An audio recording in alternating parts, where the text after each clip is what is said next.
Assalamualaikum warahmatullahi wabarakatuh. Bismillahirrahmanirrahim. Alhamdulillahi rabbil alamin. Assalatu wassalamu ala asyrafil anbiya'i wal mursalin wa ala alihi wa sahbihi ajma'in. Amma ba'du. Bersyukur kita kepada Allah Subhanahu wa taala hari ini bisa bertemu kembali dalam program Bingkai Tarbiyah FITK UIN Sumatera Utara Medan. Bingkai bincang penting karya ilmiah tarbiyah FITK UIN Sumatera Utara Medan. Baik pemirsa Bingkai Tarbiyah di mana saja Anda berada, hari ini kita akan berbincang-bincang bersama narasumber kita yang sudah hadir di hadapan kita bersama, Bapak Profesor Dr. Saiful Akhyar Lubis MA. Assalamualaikum Bro. Waalaikumsalam. Sehat Bro? Sehat Pak Darlis. Alhamdulillah.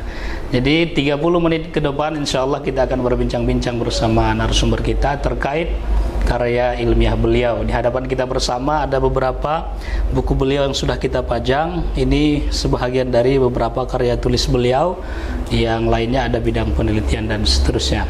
Baik pemirsa Bingkai Tarbiyah FITK UIN Sumatera Utara Medan, yang pertama Prof, kami ingin mengetahui sejak kapan Prof menjadi dosen di UIN Sumedan?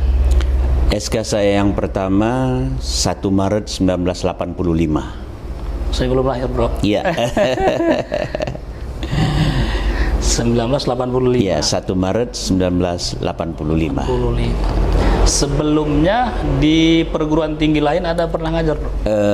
Memang ada perjalanan pekerjaan yang saya lalui sebelum itu.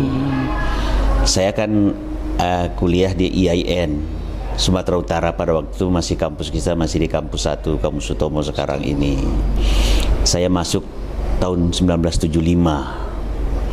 Selesai sarjana muda 1978. Dan selesai S1 dulu istilahnya setelah sarjana muda dengan tingkat doktoral 4 semester lagi. Saya selesai November 1982. 1978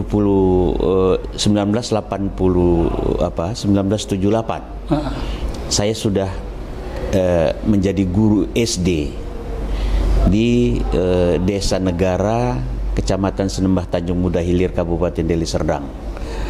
Masuk dari Tanjung Merawa Kayu Besar itu dengan ijazah PGA pada waktu itu. Pada waktu itu pengangkatan guru agama dengan ijazah PGA sangat lama sekali tidak pernah ada. Maka pada waktu itu tahun 78 ada, saya pun melamar dan saya ditempatkan di sana. Kemudian setelah pangkat saya 2C, kan pengangkatannya 2A.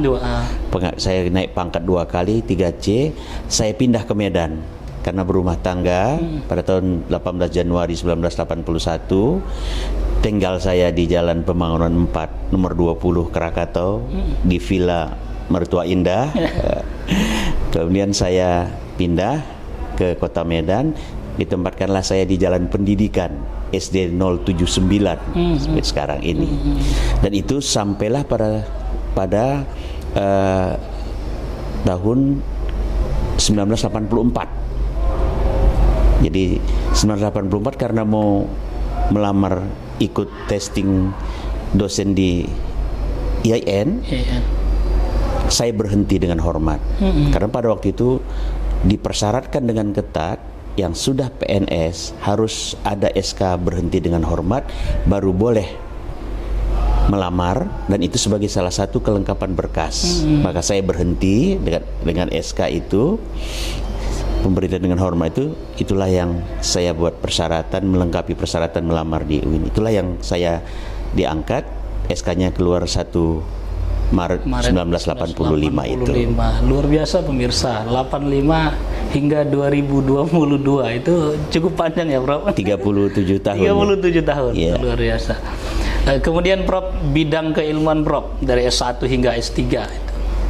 Awal saya menjadi dosen, mata kuliah saya psikologi umum. Psikologi umum. Karena saya dulu asisten dosen dari almarhum Bapak Dr. Andus Farid Nasution, MA.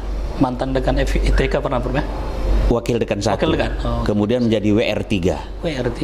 Ya, terakhir dia WR3, kemudian setelah WR3 dia Kapuslit pada waktu itu, bidang penerbitan Mikot.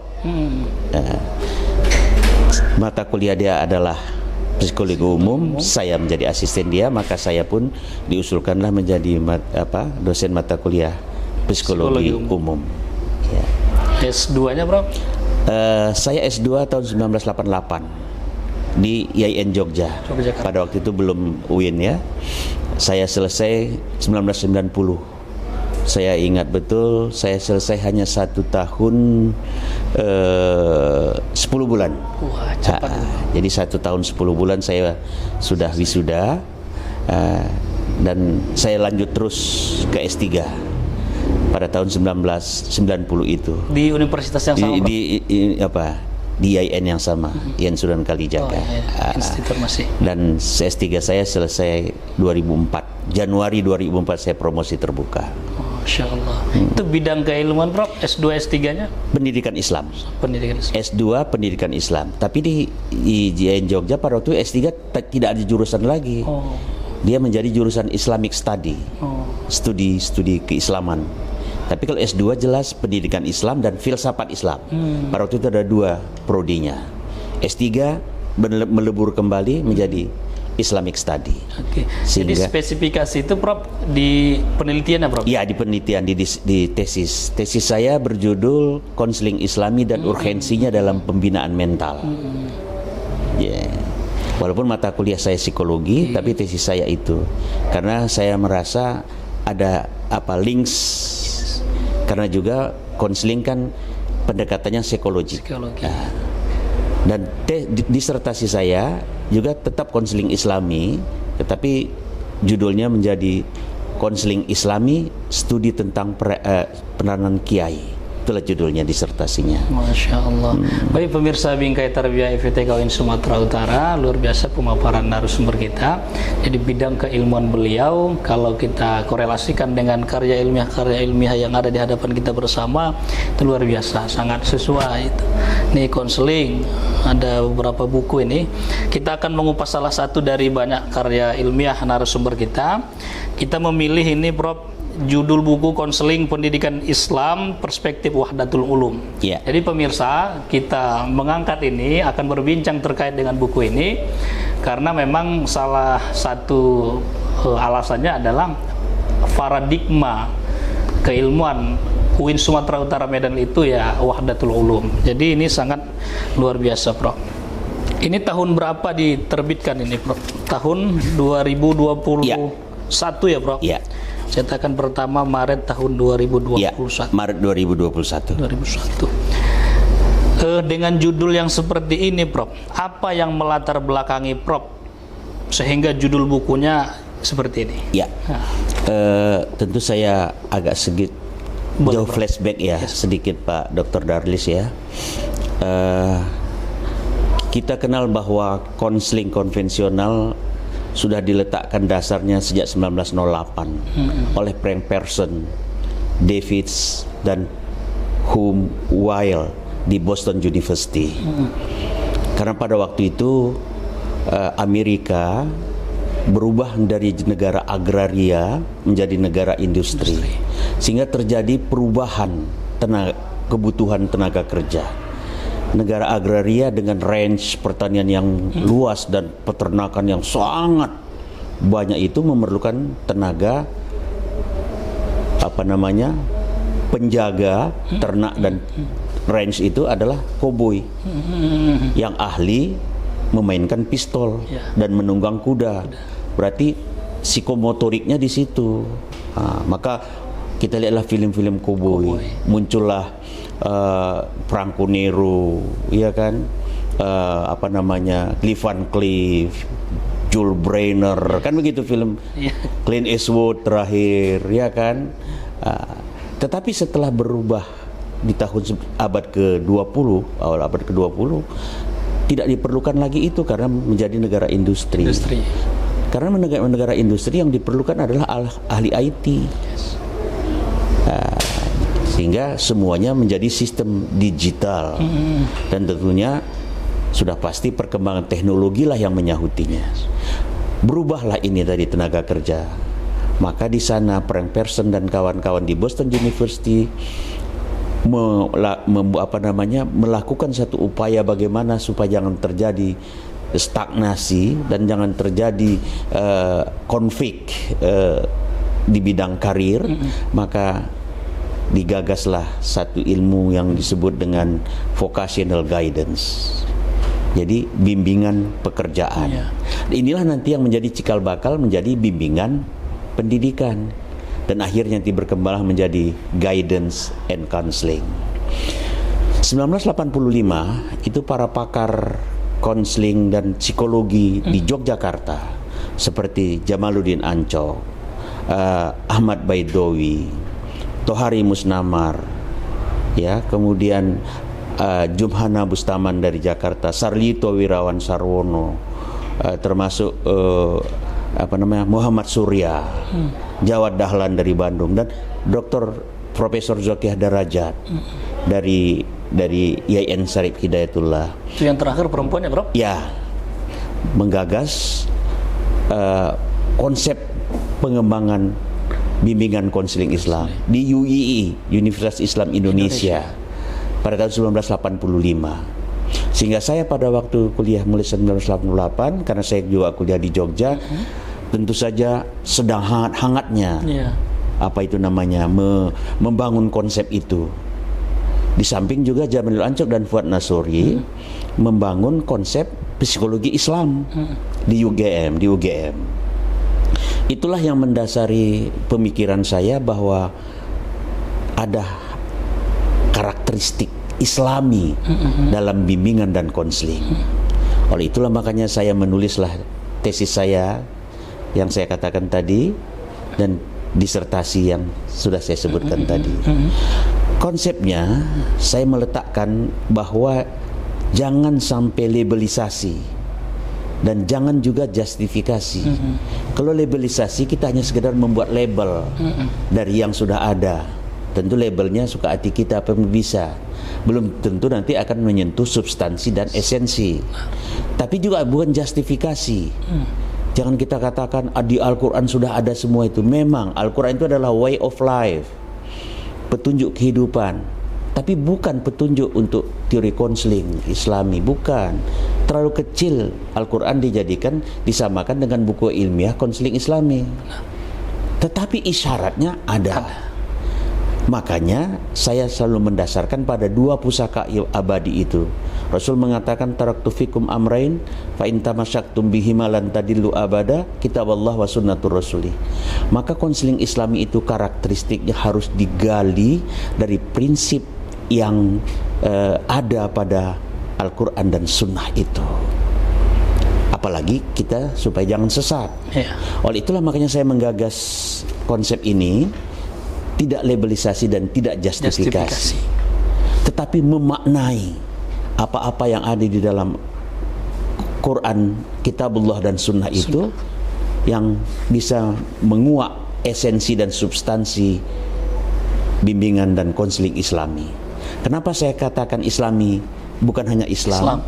Karena I itu adalah sifat yang melekat. Jadi kalau kita katakan bimbingan konseling Islam itu boleh jadi berbeza dengan yang sudah ada. Tapi kalau Islami itu tidak akan berbeza dengan yang sudah ada. Tetapi dia mensifati khusus dari yang sudah ada. Makanya saya selalu katakan konseling Islami itu adalah konseling konvensional yang berkarakteristik Islam. Jadi terhindar dari labelisasi dan terhindar dari justifikasi. Masya Allah. Jadi lahirlah buku ini ya, Bro? Ya. Salah satu yang terakhir inilah dia. Kemudian kita kemarin itu kan, saya boleh cerita lagi sedikit? Boleh, silakan, Bro. Setelah saya selesai doktor, saya menjabat PD1 di sini. Pada itu masih PD pembantu dekan 1. Dekan kita pada itu almarhum Dr. Andus Irwan Nasution. Saya PD1, almarhum Ramlan Sitorus PD2, dan almarhum Nuh Ana Ampun itu PD3. Ya, mereka bertiga sudah sudah tiada, tinggal saya sendiri. Ya, doa kita kepada mereka semoga mereka husnul khotimah dan diterima Allah di surga Jannatul Naim. Jadi kita mulai membuka prodi KI, kependidikan Islam. Ketua jurusan dulu Pak itu belum prodi, ketua jurusannya Pak Hairudin Tabusai, sekarang masih ada, ya kan, masih segar bugar. Dialah ketua prodinya. Ada 2 konsentrasi di situ, manajemen 1 pendidikan Islam, 1 bimbingan konseling Islam, BKI. Ya. Itu masih jadi konsentrasi. Akhirnya berkembanglah menjadi terpisah. Sekarang sudah menjadi 1 BKI, 1 MPI. Kemudian BKI akhir-akhir ini berubah nomenklaturnya menjadi BKPI, Bimbingan Konseling Pendidikan Islam. Makanya buku saya yang terakhir ini itu bukan lagi konseling Islami, tetapi konseling pendidikan Islam. Ini sejarah apanya nih? Sejarah perkembangan nomenklatur apa kita ini Pak Dr. Darwis. Ya. Baik, pemirsa Bingkai Tarbiyah FTK UIN Sumatera Utara Medan. Kemudian Prof, ini kan Prof mengkaitkannya dengan Wahdatul Ulum nih, konseling pendidikan Islami perspektif Wahdatul Ulum. Jadi dalam pandangan saya, bagaimana konseling pendidikan Islam ini ditinjau dan dilihat, dianalisis dan dirumuskan dari paradigma Wahdatul Ulum kita, itu bagaimana Prof? Baik, saya mohon maaf, bukan berarti saya menyatakan Wahdatul Ulum ini sebenarnya sudah lama saya terapkan dalam pengembangan keilmuan ini. Ketika saya melihat bahwa tidak boleh terjadi lagi dikotomi itu. Ini kan dikotomi ini kan karena kita terjebak pada perpecahan yang ditanamkan oleh kolonial ini. Ada ilmu agama, ada ilmu umum, ada ahli agama, ada ahli umum. Padahal sebenarnya ilmu itu dari Allah yang satu. Makanya dia Wahdatul Ulum. Soal dia menyebar menjadi disiplin-disiplin, itu kan kondisional sifatnya. Dan itu kan kebutuhan manusia. Iya kan? Karena jelas dalam surah Al-Qasas itu, wabtaghi fima ataqallahi daral akhirah wala tansa nasibaka minad dunya. Dunia ini tidak hanya dikerjakan, tidak hanya diantisipasi, dan tidak hanya diselesaikan oleh ilmu agama saja, tetapi harus ilmu umum, terutama masalah sains dan teknologi. Belum lagi ilmu-ilmu lain. Nah, tetapi wahdahnya itu sumbernya satu. Kalau begitu nilainya harus sama, meskipun esensi aplikasinya berbeza-beza. Itu dia. Sehingga ketika saya mengatakan bahwa konseling itu sebenarnya Islami, ini dia yang. Tapi kita tidak usah terlalu ekstrim seperti itu. Sebenarnya konseling itu Islami, dan ini diakui oleh Prof. Prayitno pada waktu kita seminar internasional di Garuda Plaza terakhir. Dalam seminar itu dinyatakan konseling itu Islami.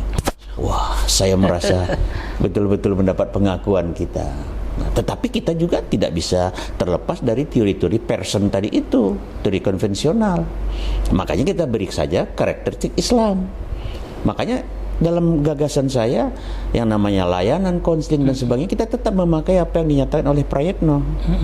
Ada layanan layanan yang 9, pola 17, satuan pendukung, itu kita hanya saja melaksanakannya, kita nyatakan atau kita bangun polanya, dia berkarakteristik Islam. Di mana dia diterapkan? Ya tentunya di lembaga-lembaga pendidikan Islam, atau konselornya atau guru BK-nya yang Islam, kan bisa menerapkan itu. Betul. Tetapi kawan-kawan yang konvensional silakan, apalagi dia misalnya di lembaga pendidikan yang umum gitu loh. Ini saya kira jadi makanya saya katakan bahwa karakteristik Islam itu adalah digali dari 2 sumber pusaka abadi tadi itu. Sehingga saya berupaya menjelaskan konsep dasar ini, konseling Islam ini sudah berlandaskan prinsip Wahdatul Ulum tadi itu. Saya tidak mengatakan bahwasanya ini adalah gagasan baru dari rektor. Mungkin baru dimunculkan saja. Tapi sudah lama disadari ketika konferensi Islam, pendidikan Islam yang dulu pernah digagas oleh Said Hussein Nasr, ya kan? Di Dhaka, di Saudi, dan pernah juga di Indonesia. Ya, telaahnya tentang kurikulum, tentang prinsip, dan tentang sistem dan sebagainya itu. Jadi di situ sudah mulai digagas sebenarnya. Jadi dalam pemikiran saya, ya sudah lama saya letakkan. Jadi berarti sejak saya menulis tesis itu sebenarnya sudah saya letakkan dasar itu. Tadi berarti tahun 1990 saya menulis tesis saya itu. Saya sudah berikan tesis itu dengan judulnya Konseling Islami gitu loh. Sudah saya mulai letakkan. Saya kira sampai sekarang, dan kemudian sekarang ini rektor menggagas ini dengan satu program yang applied program. Maka sekarang ada Pusat Wahdatul Ulum. Dan saya juga termasuk pengurus awalnya, dan sekarang saya berada pada tim pakar Pusat Wahdatul Ulum. Kita bersama dengan Prof. Sukiman dan Bapak WR1 Dr. Profesor Hasan Asari. Masya Allah, Prof. Terima kasih, Prof. Baik pemirsa Bingkai Tarbiyah FITK UIN Sumatera Utara Medan, saya melihat ini, Prof, ini halaman buku sampai 460 sekian ini, Prof. Ya. Berapa lama, Prof, menyelesaikan ini? Mulai dari framework sampai selesai begini, Prof. Ini tentu saja diawali oleh pemikiran konseling Islami tadi. Tentu dari sejak saya menulis tesis. Kemudian di S3 saya mengasuh mata kuliah konseling pendidikan Islam. Tidak ada I-nya. Karena itu nomenklaturnya di pasca. Di pasca kita S3. Kemudian saya juga mengajarkan ini di pasca sarjana UIN Imam Bonjol Padang. Saya termasuk mahasiswa Prof pada waktu itu. Iya. Ya Allah. Baru ingat saya nama. Maafkan saya. Ya, siap, Prof. Iya. Iya. Tak asing lagi rasanya, Prof, kita. Disandingkan dengan Dr. Gustil Kennedy. Gus Kennedy, Pak Dede. Pak Dede. Itu sejak tahun 2010. 2010, Prof. Saya masih di Kuala Lumpur lagi itu. Makanya saya dulu datang ngajar dari Kuala Lumpur ke Padang. Karena saya visiting profesor di UM kan selama 4 tahun. 2009 sampai 2000. Sampai sekarang saya berpasangan terus. Sekarang tambah Ibu Dr. Afnibar. Konselor. Pak Darlis ini rupanya, ya Allah. Saya itu, Prof. Iya, kembali teringat kita waktu kuliah ya. Iya, Prof. Ya, ya Allah, ya Allah. Jadi itulah Pak Darlis, saya kira saya tak usah bercerita lah pada nanti jadi mengulang-ulang lagi kan. Pak Darlis sudah sudah merekam semuanya itu. Dan alhamdulillah kawan-kawan itu apresiasi luar biasa itu, Prof. Ketika kita pembelajaran itu luar biasa. Kawan-kawan apresiasinya itu profesor kita itu luar biasa, nggak pakai berhenti itu, di sininya banyak itu. Sampai begitu, Prof. Itu. Dan sedikit lagi saya mungkin tadi mengerucutnya, bahan kuliah kita itulah yang menginspirasi buku ini. Makanya tolong kita lihat di sini. Di kata pengantar saya berupaya sejujur mungkin di sini. Iya, Bro. Kita baca dia kata pengantar. Ini. Paragraf 2 itu ada itu. Ya. Ide dan konsep serta analisa yang tertuang dalam buku ini didasarkan pada model pendekatan yang sentiasa merujuk kepada dua pusaka abadi, sumber ajaran Al-Quran dan Sunnah. Selanjutnya dikembangkan dari berbagai pendapat pakar konseling Islami, psikologi Islam, pendidikan Islam, dan tasawuf Islam. Karena itu adalah pendekatan. Itulah yang kita kuliahkan pada waktu di Padang itu, ya kan? Selain itu diperkaya dengan telaah dan analisa dalam diskusi interaktif bersama mahasiswa S3 program doktor pendidikan Islam pada seminar perkuliahan di Pasca Sarjana Universitas Islam Negeri Sumatera Utara dan Universitas Islam Negeri UIN Imam Bonjol 2010. Sejak tahun 2010 sampai dengan sekarang. Masya Allah. Ini tentu saja saya harus mengungkap ini. Jadi ini adalah inspirasi waktu kita kuliah itu. Makanya makalah-makalah kita itulah yang saya jadikan inspirasi untuk. Makanya ini sebenarnya juga kurikulum satu semester kuliah itu. Dari kuliah pertama sampai kuliah ke-16. Iya, Bro. Dan itu saya urut semuanya. Dari makalah 1 sampai makalah 16. Kan saya katakan waktu kuliah, kita jangan menseminarkan lompat-lompat. Iya, Bro. Nanti pikirannya jadi lompat-lompat. Benar. Karena sudah kita atur itu runtut dari mulai A, B, C. Makanya makalah pertama kita di sini kan juga hakikat manusia dan Ya. problematika dalam Benar, Al-Qur'an. Nah, itu dia. Pak Daris dulu apa dulu makalahnya? Aduh, Pasti ada dalam salah satu di sini. iya, Bro. Kalau saya baca itu rasanya ada, Bro. Ya, itu. Oke, baik, Bro. Dengan ketebalan buku yang seperti ini, dengan durasi waktu yang Prof sampaikan tadi, ada kendala-kendala yang Prof hadapi? Ya, pada waktu tentunya mengumpulkan pokok pikiran ini menjadi pokok pikiran yang terpadu. Pada waktu kita kuliah pasti berkembang. Saya sangat gembira. Setiap semester bertukar, itu perkembangan ide dan pikiran itu terus pesat. Angkatan pertama mungkin masih sederhana. Iya. Terus angkatan kedua lebih kompleks sampai sekarang. Ya kan? Dan yang terakhir ini dengan Ibu Afnibar, saya lihat semakin kompleks. Begitu juga di sini. Jadi sampai terbitnya buku ini, itulah yang saya rasakan meramu itu semua tentunya perlu kecermatan dan ketelitian. Makanya saya dibantulah oleh editor kita, Dr. Abdurrahman. Sekarang sudah profesor. Dan profesor dia sekarang ini adalah profesor konseling pendidikan Islami. Profesor konseling pendidikan Islam. Dia yang lebih tegas sebenarnya. Kalau saya kan guru besar bimbingan konseling Islam, itulah di SK saya. Kalau Abdurrahman konseling pendidikan Islam, lebih tegas dia itu. Karena nomenklatur kan semakin lengkap ya, semakin komplit dia. Baik, pemirsa Bingkai Tarbiyah FTKWN Sumatera Utara Medan, luar biasa perbincangan kita pada hari ini. Prof, berapa jumlah buku yang sudah Prof tulis? Ini ada 11 ya? Iya, Bro.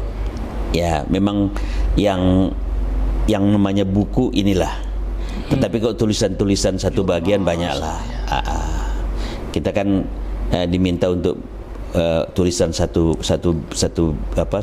jenis tulisan diterbitkan dalam satu buku bunga rampai, tentu ada beberapa. Oh, itu banyak ya, Bro? Banyak juga saya kira. Tapi kalau yang ini yang atas nama saya sendiri, inilah dia. Masya Allah. Biasa, Bro. Pesan untuk kami, Prof, sebagai dosen muda, dosen junior, gimana strateginya agar kami bisa produktif menulis seperti Prof? Ya, saya juga tentu saja mengakui kelemahan saya juga. Saya juga bukan penulis yang tergolong produktif juga bukan. Tetapi tentunya ya seorang ilmuwan, seorang akademisi tentunya kan harus menuliskan apa yang diucapkannya, kan begitu, dan mengucapkan apa yang ditulisnya supaya betul-betul sinkron. Tapi kadang-kadang tidak selamanya yang kita ucapkan itu bisa tertuliskan dengan baik, dan tidak juga selamanya yang kita tuliskan dengan baik itu terucap dengan baik pula. Disinilah persoalan-persoalan kita. Ya, kalau nanti kita beralasan klise, ya tentu kesibukan yang lain sebagainya juga kadang-kadang menyita waktu juga untuk tidak fokus menulis. Tapi sebenarnya itu klisenya itu. Kalau kita mau duduk betul-betul bisanya itu cepat. Cuman itu tadi perlu konsentrasi. Dan sebenarnya buku ini kan sifatnya kan inspiratifnya ini. Jadi kalau dari awal dia dari kecil dia sudah memang suka berfantasi, ya fantasinya tinggi, dan dia suka mengarang, itu sudah tanda bahwa saya nanti akan produktif dia menulis. Tapi kalau dia tidak suka tidak fantasinya tidak tinggi dan mengarang dia sudah tidak juga hobi misalnya, itu biasanya susah menulis. Ada juga teman-teman kita sebagian yang kalau ngomong dia semuanya jelas, semuanya bisa bisa panjang lebar. Tapi kalau disuruh dia menulis satu halaman pun susah dia. Ada. Ini terbukti waktu kita kuliah di S2, S3. Kan kita kuliah kita kan harus makalah. Kalau 5 halaman saja pun susah dia menyelesaikannya. Sementara kawan kadang ada yang sampai 30 pun. Kira-kira begitulah ya. Betul. Tetapi bukan berarti orang yang seperti dia tidak apa. Jadi kadang-kadang yang saya lihat, dia mungkin satu kata dalam tulisan bisa 2 paragraf dalam lisan. Orang yang begitu biasa begitu. Kalau ini memang biasanya bukunya nggak banyak. Gitu ya, Bro. Susah dia menulis. Tapi ide-idenya, jadi saya kira yang seperti ini ada orang yang menuliskannya. Dia mengucapkannya, orang menuliskannya. Maka orang yang seperti ini harus ada editornya. Dia tidak bisa menulis sendiri. Benar. Jadi itu saya pun saya kira pastilah. Saya juga bukan yang sempurna dan pasti ada kelemahan di bidang ini. Sehingga baru inilah yang saya bisa hasilkan. Insya Allah apakah nanti bertambah lagi sebelum saya pensiun, kita lihat nantilah. Pasti cita-cita teruslah bisa menuangkan dalam tulisan-tulisan yang lebih baru lagi, kan begitu. Oke, baik Prof. Terima kasih luar biasa. Pemirsa Bingkai Tarbiyah FITK UIN Sumatera Utara Medan, sebenarnya banyak yang ingin kita berbincangkan dengan narasumber kita. Hanya saja kita sudah berada di penghujung acara. Mungkin kami meminta Prof motivasi atau closing statement dari Prof lah kepada seluruh pemirsa Bingkai Tarbiyah. Silakan Prof. Saya kira kita menyadari sama-sama bahwa seorang ilmuwan adalah seorang yang bagaikan mercusuar yang bisa memberikan arah bagi bahtera yang berlayar di lautan untuk bisa terarah menuju pelayarannya yang selamat sampai kepada pelabuhan yang dituju itu. Sehingga dengan tulisan-tulisannya lah, pemikiran-pemikirannya lah, ide-idenya lah, para peminat ilmu bisa mengembangkan kemampuan akademiknya dengan menjalani perkembangan atau penelusuran yang lurus itu. Kalau saya selalu menyatakan ya siratul mustaqim lah. Itulah yang akan menyelamatkan kita. Jadi penelusuran ilmu kita pun harus jelas. Ada titik awalnya, startnya, dan harus ada finishnya. Dan ini tidak boleh bengkok. Masya Allah. Sama dengan surah Al-Fatihah yang kita baca di akhir ayat itu. Jalan yang diberi nikmat, jalan yang tidak dimurkai, dan jalan yang tidak sesat. Saya kira ilmuwan itu harus sampai di sana, membawa dirinya dan menuntun orang-orang yang beserta dia semuanya. Masya Allah. Saya kira itu. Oke, baik Prof. Terima kasih Prof. Baik pemirsa Bingkai Tarbiyah FITK UIN Sumatera Utara Medan, kita berterima kasih banyak kepada Bapak Profesor Dr. Saifullah Khair Lubis MA selaku narasumber kita pada hari ini. Banyak yang sudah kita bincangkan dengan beliau, motivasi kepada kita sangat berharga. Mudah-mudahan kita bisa mengikuti jejak beliau dalam aspek tulis menulis karena beliau banyak tulisannya. Baik pemirsa Bingkai Tarbiyah FITK UIN Sumatera Utara Medan, saya Ahmad Darlis undur diri. Segala kesalahan kami mohon maaf. Assalamualaikum warahmatullahi wabarakatuh. Waalaikumsalam warahmatullahi taala wabarakatuh.